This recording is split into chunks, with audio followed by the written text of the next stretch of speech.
স্বপ্ন কিচেনে ফিরেছি। একটা আলু সেদ্ধ করে নিয়েছি, কাঁচা লঙ্কা কেটে নিয়েছি, পেঁয়াজ কেটে নিয়েছি। এবার হলুদ দিচ্ছি,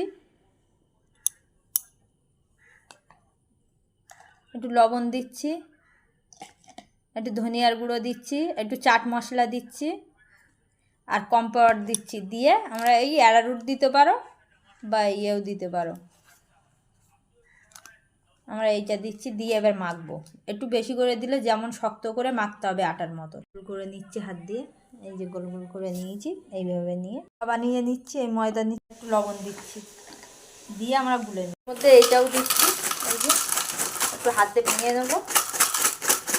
এ 10 টাকা করে কিনতে পাওয়া যায় দোকানে গেলে, চোকোনা কি বলে। এই যে আমরা একটু হাতে ভেঙে নিচ্ছি হালকা করে।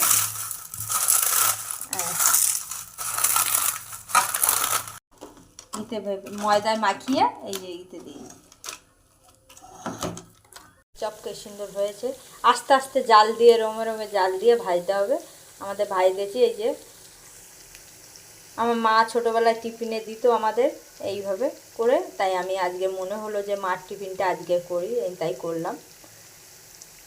ভালো লাগলে কমেন্ট শিখার।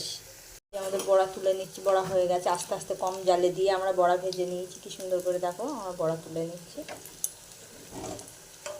গড়িয়ে চলে যাচ্ছে। আমাদের কি সুন্দর বড়া শব্দ শব্দ হচ্ছে, কচকচিয়া শব্দ। বড়া কি সুন্দর হয়েছে, এই দেখুন। এরম করে বাচ্চাদের টিফিন দিলে খুব ভালো খায় বাচ্চারাও, বড়রাও খেতে পারবে। বিকেলের চায়ের টিফিনও ভালো হবে, তাই আমি বানালাম বিকেলের টিফিন খাবো বলে।